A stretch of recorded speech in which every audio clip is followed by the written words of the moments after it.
کہ ہدایت ہے ڈر والوں کے لیے، یعنی اللہ سے جو ڈرتے ہیں ان کے لیے ہدایت کا یہاں قرآن اعلان کر رہا ہے۔ ویسے تو ہدی للناس کی بات بھی قرآن کرتا ہے، ہدی للمتقین کی بات بھی قرآن کرتا ہے، تو یہ قرآن کا ایک انداز ہے، قرآن کا ایک اسلوب ہے، مالک کائنات کا انداز تکلم ہے، وہ اپنے بندوں کو کس طرح خطاب کرتا ہے۔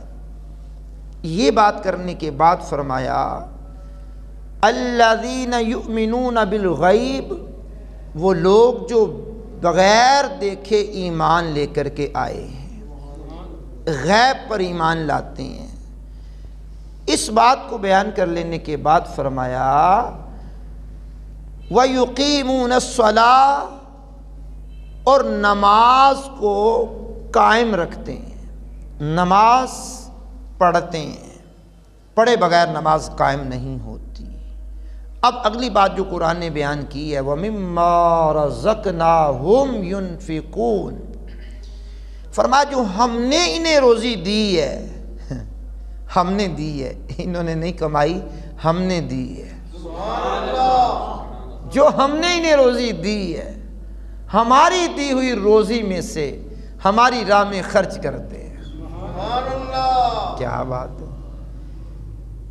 اب مالک کائنات نے جو روزی دی ہے، تھوڑا زیادہ کم، 1000 دیا تو چوانی صحیح، چوانی کا دور ہی چلا گیا، 1 روپیہ ہی صحیح، 2 روپے ہی صحیح، 5 کا سکہ ہی صحیح، 10 روپے ہی صحیح، 2 روٹیاں کھاتے 1 لقمہ ہی صحیح، کھجوریں لے کر کے آئے 1 کھجور ہی صحیح، 1 پانی کا گھونٹ ہی صحیح، گھونٹ ہی صحیح، 1 دودھ کا گھونٹ ہی صحیح، تو کچھ نہ کچھ اللہ کی راہ میں دینے کا تو ذہن بنانا چاہیے نا، زیادہ ہونا تھوڑا دینا، جتنا ہے دینا چاہیے۔ اب قرآن کریم اپنی قرآن کریم اللہ کی راہ میں دینے والوں کی بات یہاں کرتے ہوئے اب ایک مثال دے کر کے قرآن نے سمجھایا ہے۔ مالک کائنات مثالوں کے ذریعے بھی بات کو سمجھاتا ہے۔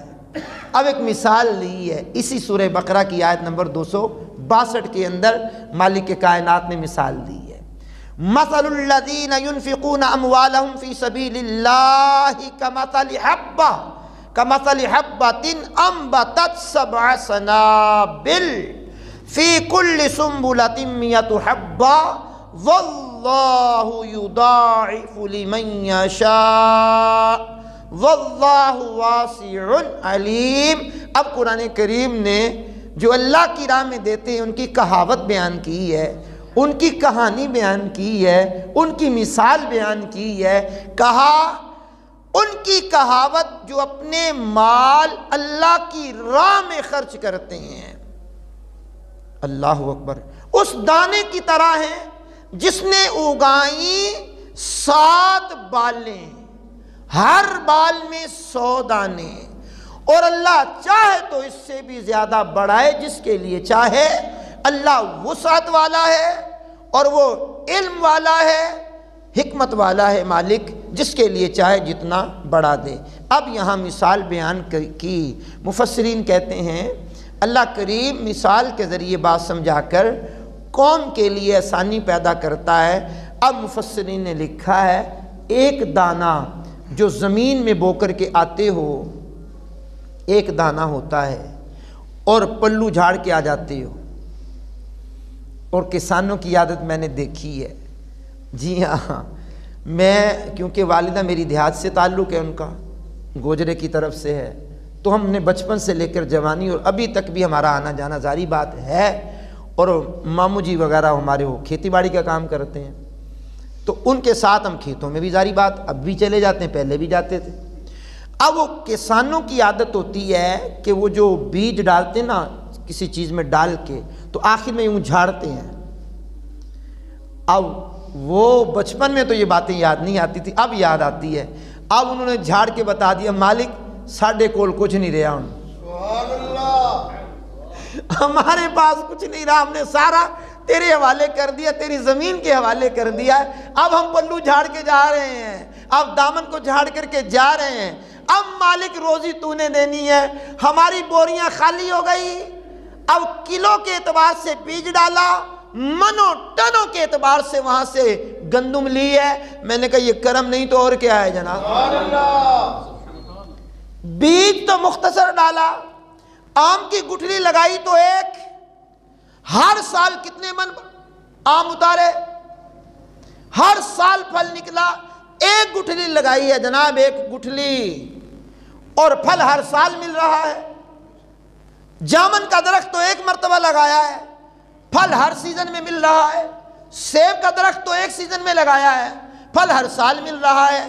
تو اینی ون آپ غور کرتے چلے جائیں کہ جو بندہ زمین میں بوتا ہے، مالک کائنات سورج کو خدمت پہ لگا دیتا ہے، ہوا کو خدمت پہ لگا دیتا ہے، پانی کو خدمت میں لگا دیتا ہے، زمین کو خدمت میں لگا دیتا ہے، چاند کو خدمت میں لگا دیتا ہے، سورج کو خدمت میں لگا دیتا ہے، دھوپ کو خدمت میں لگا دیتا ہے، گرمی کو خدمت میں لگا دیتا ہے، سردی کو خدمت میں لگا دیتا ہے، کبھی خزاؤں کو خدمت میں لگاتا ہے، کبھی بہاروں کو خدمت میں لگاتا ہے۔ وہ رب ہے، وہ اپنی تمام تر مخلوق کو خدمت میں لگاتا ہے، اور بندوں کی تمام چیزیں خدمت کرتی ہوئی نظر آتی ہیں، جانور بھی خدمت کرتے ہوئے نظر آتے ہیں، کھیتیاں سرسبز ہیں تیری غذا کے واسطے، چاند سورج اور ستارے ہیں ضیاء کے واسطے، سب جہاں تیرے لیے اور تو خدا کے واسطے۔ سبحان اللہ، ہر چیز تیری خدمت کر رہی ہے۔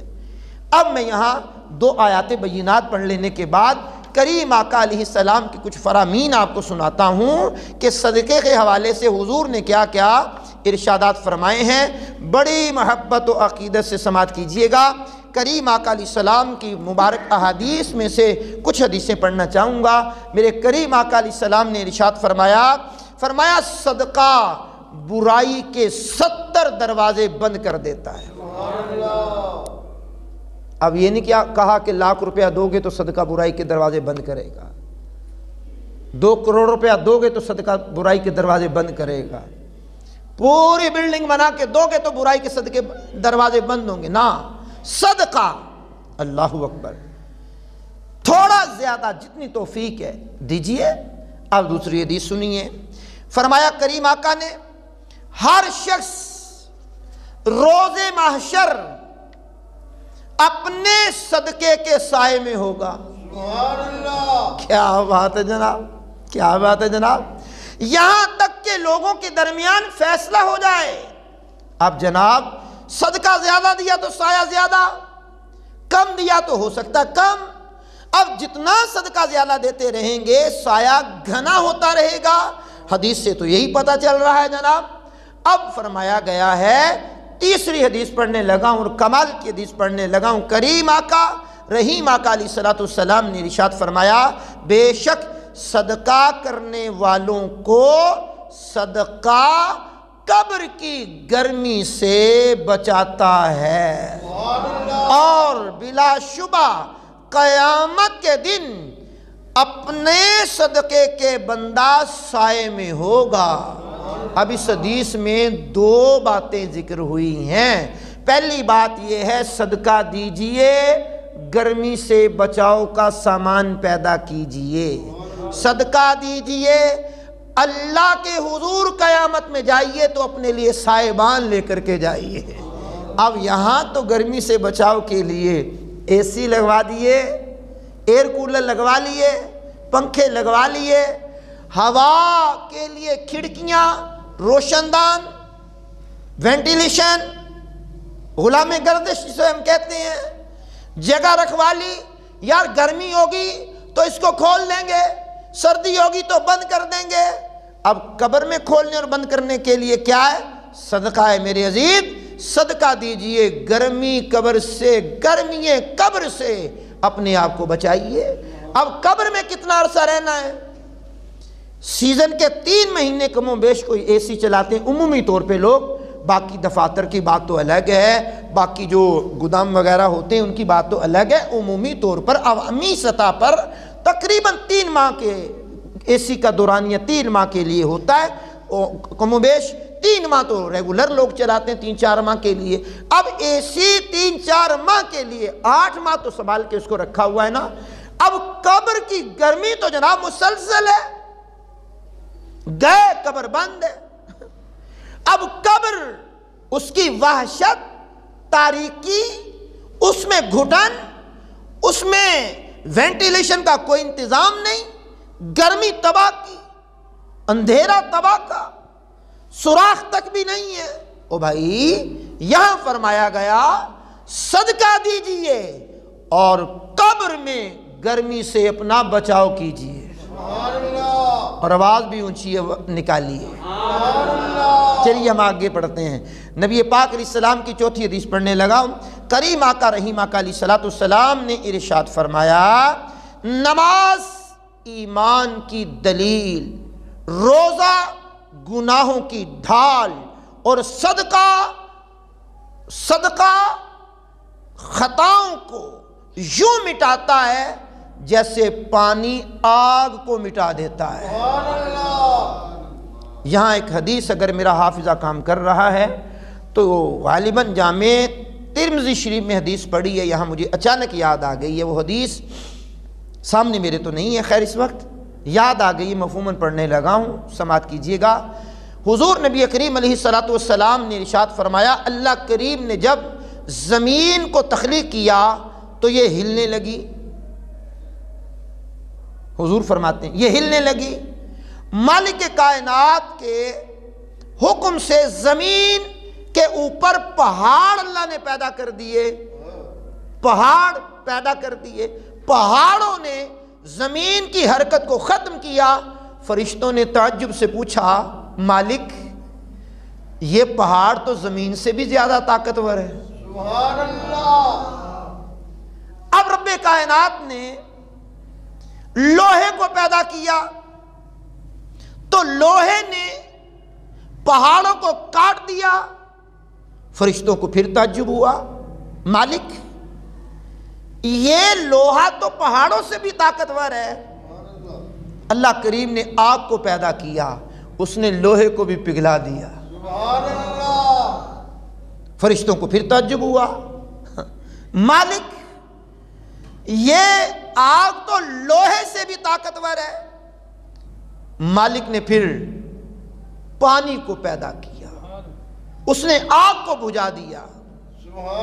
اب فرشتوں کو پھر تعجب ہوا، مالک یہ پانی تو پھر آگ سے بھی طاقتور ہے۔ مالک نے ہوا کو پیدا کیا، وہ پانی کو اڑا کر کے لے گئی۔ عرض کی مالک یہ تو اس سے بھی طاقتور ہے۔ مالک کائنات نے فرمایا، اب سنو اے فرشتو، جو میرا بندہ میری راہ میں صدقہ دے دائیں ہاتھ سے اور بائیں ہاتھ کو خبر نہ ہو، وہ اس سے بھی زیادہ مضبوط ہے۔ یعنی اس کی فضیلت اس سے بھی زیادہ ہے۔ اب صدقہ تمام تر چیزوں پہ حاوی ہو گیا۔ اب صدقہ دیجئے جناب، اللہ کی راہ میں تھوڑا دیجئے، زیادہ دیجئے، ضرور دیجئے، ضرور دیجئے، ضرور دیجئے۔ ایک گھونٹ پانی کا بھی صدقہ ہوتا ہے، ایک دودھ کا گھونٹ بھی صدقہ ہوتا ہے، ایک لقمے کا بھی صدقہ ہوتا ہے، اور ایک لقمہ کسی کو دینے والے کی فضیلت بھی روایات میں آئی ہے۔ اور پھر جناب ایک کھجور، آدھی کھجور کا بھی ذکر حدیثوں میں آیا ہے، پیٹ بھر کے کھلانے کا بھی ذکر آیا ہے، کپڑے پہنانے کا ذکر بھی آیا ہے، اور کسی کو جگہ مکان لے کر دینے کا ذکر بھی ہے، کسی کو رہائش دینے کا ذکر بھی ہے۔ اور جناب صدقہ تو صدقہ ہی ہے نا، دیجئے اللہ کی راہ میں صدقہ دیجئے۔ تو یہ ضمنی حدیث ایک میرے موضوع سے ریلیٹڈ تھی اور کلک کر گیا ذہن میرا، اور میں نے آپ کو یہ سنا دی ہے۔ بہرحال اگلی حدیث سنیے۔ میرے کریم آقا صلی اللہ تعالیٰ علیہ وآلہ وسلم نے ارشاد فرمایا، کمال کی حدیث پڑھنے لگا ہوں، فرمایا بے شک صدقہ عمر کو بڑھاتا ہے۔ آپ آواز بڑھائیے، اور بڑھائیے آواز، سبحان اللہ، کیا بات۔ صدقہ عمر کو بڑھاتا ہے اور بری موت کو روکتا ہے، اور اللہ پاک صدقے کی برکت سے تکبر، تفاخر، بڑائی کو دور کر دیتا ہے۔ 3 فضیلتیں حدیث میں بیان ہو گئیں۔ صدقہ دیجئے، عمر میں اضافہ کیجئے، صدقہ دیجئے، بری موت سے چھٹکارا حاصل کیجئے، صدقہ دیجئے، تکبر سے بچ جائیے، صدقہ دیجئے، تفاخر سے بچ جائیے، صدقہ دیجئے، بڑائی مارنے کی عادت سے بچ جائیے، تو صدقہ دینے کی یہ برکات اللہ عطا فرما رہا ہے۔ سبحان اللہ۔ چلیے آگے حدیث سنتے ہیں۔ کریم آقا علیہ السلام نے ارشاد فرمایا، بہت پیاری حدیث ہے، فرمایا نبی پاک علیہ السلام نے جو اللہ کی رضا کی خاطر صدقہ کرے تو وہ صدقہ اس کے اور آگ کے درمیان پردہ بن جائے گا۔ نہیں، مالک اس کو جہنم میں نہیں جانا، مالک اس کو بچا لے جہنم سے۔ صدقہ آڑ ہو گیا، ڈھال بن گیا، پردہ بن گیا، رکاوٹ بن گیا، تو صدقہ دیجئے اللہ کی راہ میں اور یہ فضائل حاصل کیجئے۔ ایک اور حدیث پاک سماعت کیجئے، نبی پاک صاحب لولاک علیہ السلام نے ارشاد فرمایا، بے شک صدقہ رب کے غضب کو بجھا دیتا ہے اور بری موت کو دفع کر دیتا ہے۔ یہ میں نے کچھ فرامین آپ کو سنائے ہیں صدقہ دینے کے اعتبار سے۔ قرآن کے 2 مقامات سے میں نے سورہ بقرہ کی 2 مقامات سے میں نے قرآن سنایا، 8-9 حدیثیں پاک پیغمبر کی میں نے آپ کو سنائی۔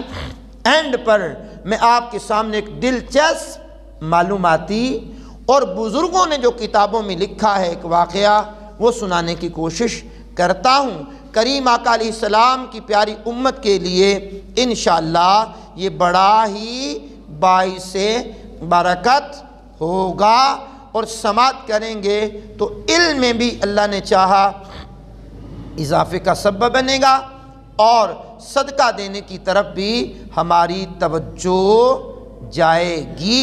اب آپ سماعت کریں گے تو میں اس بات کو کر رہا ہوں۔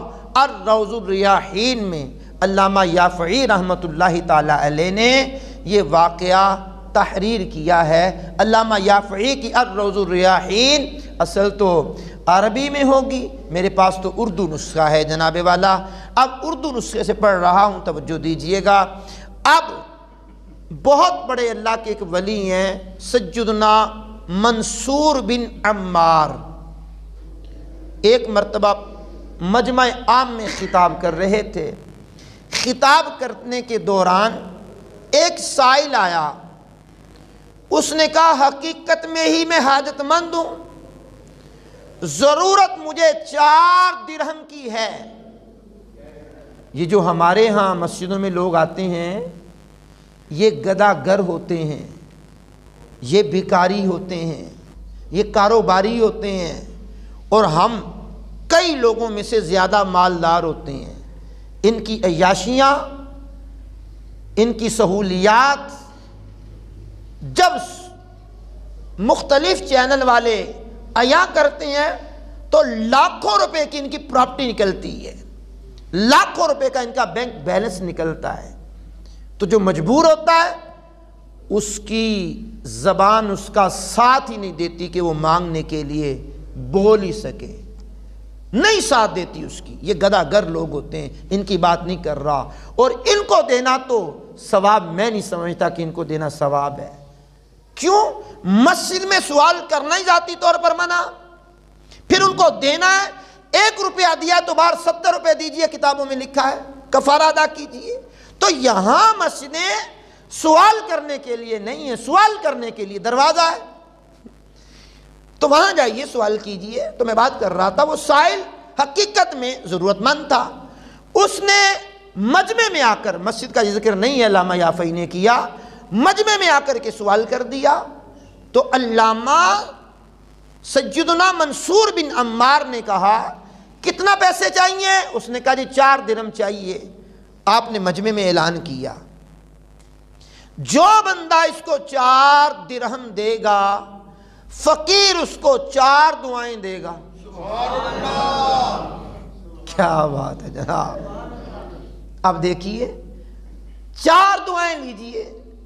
اب مجمع میں سے تو کوئی نہ دینے کے لیے اٹھا، راہگیروں میں سے کوئی شخص چل رہا تھا، وہ رک گیا بابا جی کی بات سن کے، وہ مجمع میں آ گیا راہگیر چلتے ہوئے، کہنے لگا جی میرے پاس ہیں ہی 4 درہم، اگر میں 4 درہم دے دوں ضرورت مند کو تو مجھے 4 دعائیں ملیں گی۔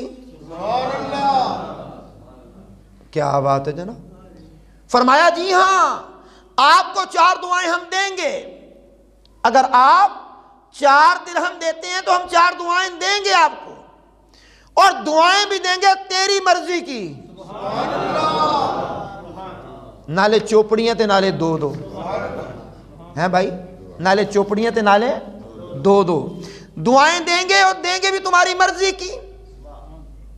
کہا جی یہ 4 درہم ہے۔ بزرگوں نے کہا اس کو دو، سائل کو دو، اس کو دیا، سائل چلا گیا۔ فرمایا اب بتا کون سی 4 دعائیں کروانی ہیں؟ میرا دل کر رہا اونچی آواز سننے کو۔ مہربانی ہے آپ کی، مان جاتے ہیں آپ، مہربانی ہے، سنیے۔ کہا جی پہلی دعا میرے لیے یہ کرے کہ میں غلام ہوں کسی کا، دعا کر دیں اللہ مجھے غلامی سے آزاد کر دے۔ 4 درہم دیے، دعائیں کتنی قیمتی ہیں۔ کہا ٹھیک ہے، دوسری دعا کون سی کرانی ہے؟ کہا جی جو میں نے 4 درہم دیے ہیں آپ دعا کریں کہ ان کا نعم البدل بھی مجھے فوراً مل جائے۔ بڑا سیانہ ہے، خرچہ کرنے والا بندہ، صدقہ دینے والا بندہ بڑا سیانہ ہے بنا جناب۔ اب سنیے، عقیدت و محبت سے اگلی بات پڑھنے لگا ہوں، سنیے توجہ دیجئے گا۔ کہا تیسری دعا بتائیے بندے کون سی کرنی ہے؟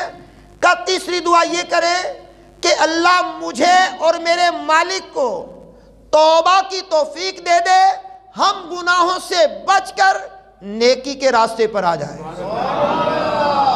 کہا ٹھیک ہو گیا جناب۔ چوتھی دعا بتا کون سی کروں؟ کہا جی چوتھی دعا یہ کر دیں اللہ میری، آپ کی، حاضرین کی اور میرے آقا کی بخشش کر دے۔ 4 دعائیں۔ بابا جی نے ہاتھ اٹھائے، سیدنا منصور بن عمار نے، مالک اس نے تیری راہ میں صدقہ دیا ہے، میں دعا کر رہا ہوں اللہ میری عزت رکھ، اس کو غلامی سے آزاد کر دے، اس کو نعم البدل عطا فرما دے 4 درہم کا، اور اس کو اس کے مالک کو توبہ کی توفیق دے دے، اور مجھے اس کو، حاضرین کو اور اس کے مالک کو اپنے رحم و کرم سے بخش دے۔ اب 4 دعائیں کروائیں اور وہ غلام چلا گیا۔ جیسے ہی آقا کی بارگاہ میں پہنچا تو آقا نے فرمایا بڑی دیر کر دی آتے آتے، کہتے ہیں نا بڑی دیر کر دی مہرباں آتے آتے ہیں، بڑی دیر ہو گئی، کہاں اتنی دیر سے گیا ہوا تھا، واپس آیا تو دیر لگا کر آیا ہے، تاخیر سے آیا ہے، لیٹ ہو گیا ہے۔ اب اس نے ساری ہسٹری سنائی جب، تو آقا نے کہا جلدی بتا تو نے 4 دعائیں کون سی کروائی ہیں؟ اب وہ شرماتے ہوئے کہہ ہی نہیں رہا۔ کہا بتاتا کیوں نہیں ہے کون سی دعائیں کروائی ہیں؟ کہنے لگا جی پہلی دعا میں نے کروائی ہے کہ میں غلامی سے آزاد ہو جاؤں۔ کہا رک جا ذرا، میں نے تجھے اپنی غلامی سے آزاد کر دیا۔ اور دعا اثر رکھتی ہے، پھر ولیوں کی دعا، بزرگوں کی دعا، دعا لیا کرو، کسی کی بد دعا نہ لیا کرو، دعا لیا کرو، غلامی سے آزاد۔ کہا جلدی بتا دوسری دعا کون سی کروائی ہے؟ کہا دوسری دعا یہ کروائی ہے کہ جو میں نے 4 درہم دیے ہیں نا، اس کا نعم البدل بھی مجھے جلدی مل جائے۔ وہ مسکرا کے کہنے لگا 4 درہم دیے ہیں، نعم البدل مانگتا ہے؟ 4 درہم کے بدلے، سنبھل کے سننا، اونچی آواز میں بولنا، پہلے سننا، 4 درہم کے بدلے میں اپنے مال میں سے 4000 درہم تجھے دیتا ہوں۔ کہا جلدی بتا تیسری دعا کون سی ہے؟ کہنے لگا جی تیسری دعا کروائی ہے اللہ مجھے اور آپ کو توبہ کی توفیق دے دے۔ فرمایا جلدی ہاتھ اٹھا، تو بھی گناہوں سے توبہ کر، میں بھی گناہوں سے توبہ کرتا ہوں۔ ہاتھ اٹھتے ہی برائے ہر مدعا، وہ دعاؤں میں مولا اثر چاہیے۔ کیا بات ہے، سبحان اللہ الکریم۔ کہا چوتھی دعا کون سی کروائی ہے؟ کا چوتھی دعا یہ کروائی ہے کہ اللہ میری آپ کی، منصور بن عمار کی اور حاضرین کی بخشش کر دے۔ اس آقا نے کہا یہ تو میرے بس کی بات نہیں ہے، یہ تو اللہ کے اختیار میں ہے۔ اب غلام آزاد ہو کر کے چلا گیا۔ آقا رات کو سویا۔ علامہ امام اللہ اکبر علامہ یافعی رحمۃ اللہ علیہ الروض الریاحین کے اندر یہ واقعہ لکھتے ہیں کہ رات کو جب وہ آقا سویا، سوئی ہوئی قسمت انگڑائی لے کر جاگ اٹھی، کوئی صدا لگا رہا ہے، او آقا، او غلام کے آقا، تو نے 3 کام وہ کیے جو تیرے اختیار میں تھے، ہم ارحم الراحمین ہیں، جا تجھے بھی بخش دیا، غلام کو بھی بخش دیا، منصور بن عمار کو بھی بخش دیا، اور وہ حاضرین کی بھی بخشش فرما دی ہے۔ تو بھائی جان صدقہ دیجئے اللہ کی راہ میں، خیرات کیجئے اللہ کی راہ میں، مسجد میں دیجئے، مدرسے میں دیجئے، غریب کو دیجئے، یتیم کو دیجئے، فقیر کو دیجئے، اپنے بھائیوں بہنوں کا خیال کیجئے، پڑوسیوں کا خیال کیجئے، رشتہ داروں کا خیال کیجئے، لیکن مستحق ہونے چاہیے۔ گدھا گروں سے بچیے، پروفیشنل بھکاریوں سے بچیے، ان سے اپنے مال کو بچائیے، حقداروں تک مال پہنچائیے۔ تو رجب کا یہ 16 رجب کا مبارک جمعہ تھا، میں نے چاہا آگے شعبان اور رمضان کی طرف ہم بڑھ رہے ہیں تو صدقہ خیرات دینے کا ابھی سے ہم ذہن بنا لیں، زکوٰۃ مال کی پوری نکالنے کا ذہن بنائیں، اللہ کی راہ میں دینے کا ذہن بنائیں۔ حاجی صاحب ہر جمعے کو اعلان کرتے ہیں تو تعاون کا ہاتھ بڑھایا کریں۔ مالک مجھے آپ کو عمل کی توفیق سے مالا مال کر دے۔ وآخر دعوانا ان الحمد للہ رب العالمین۔